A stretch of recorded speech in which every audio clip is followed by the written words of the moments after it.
बनते हुए काम आखिरी वक्त पर बिगड़ जाते हैं या आपको महसूस होता है कि कोई अदृश्य शक्ति या कोई गुप्त शत्रु आपकी तरक्की को बांधे खड़ा है?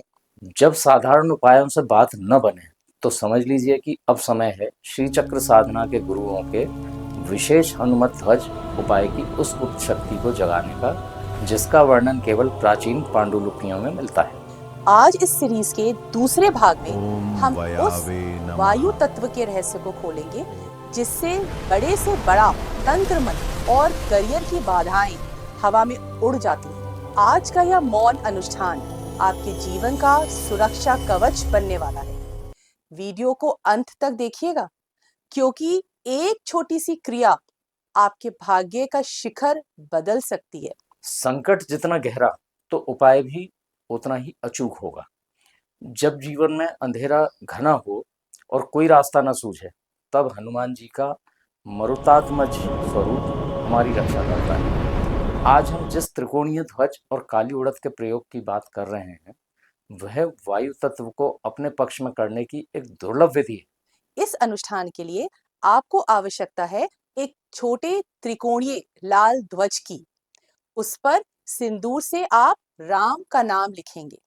चलिए अब समझते हैं अनुष्ठान की गुप्त विधि। सबसे पहले समय का चयन करें। इसे शनिवार की रात 9 बजे के बाद या मंगलवार के ब्रह्म मुहूर्त यानी सुबह 4 से 6 बजे में ही करें।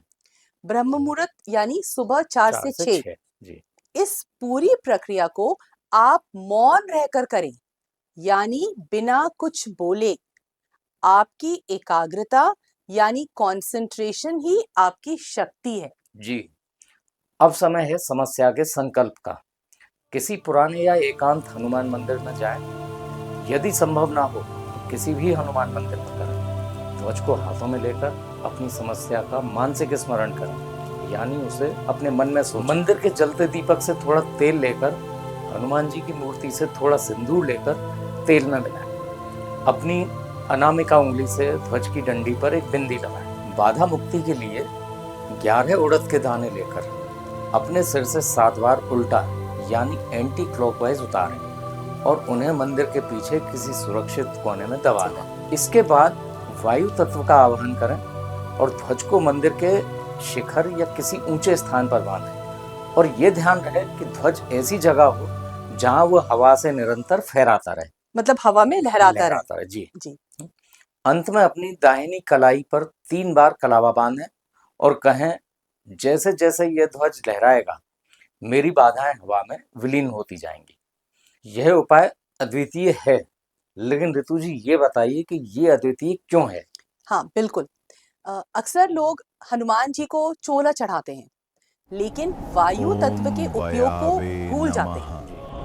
हनुमान जी वायु पुत्र हैं। जब उनका ध्वज आकाश में फहराता है तो वह आपके आसपास के वायुमंडल की नकारात्मकता को काट देता है। यह आपके बिगड़ते नाम रेप्यूटेशन को फिर से स्थापित करता है और एक ऐसा घेरा बनाता है जिसे कोई शत्रु नहीं भेद सकता। ठीक जी। याद रखिएगा, हनुमान जी की शक्ति में गोपनीयता ही सबसे बड़ी सिद्धि है। इस उपाय को करते समय या उसके बाद इसके बारे में किसी से कोई भी चर्चा न करें। गोपनीयता रखें इसकी गोपनीयता रखें। इसे अपना और बजरंगबली का एक गुप्त समझौता रहने दें। भक्तों, ये तो केवल दूसरा भाग था हमारी इस विशेष सीरीज का। तीसरा और अंतिम भाग सबसे महत्वपूर्ण होने वाला है। अगले वीडियो में हम चर्चा करेंगे उस महाअनुभूत मंत्र की जो साक्षात असंभव को संभव करने की शक्ति रखता है। वो उपाय जो श्री चक्र साधना के गुरुओं ने केवल अपने शिष्यों को ही बताया था। आप अपनी परेशानियां हमारी मेल आईडी पर अवश्य साझा करिए। हम उसका समाधान देने का प्रयास जरूर करेंगे। अगले भाग में हम मिलते हैं। तब तक के लिए जय श्री राम, जय श्री राम, जय जय हनुमान।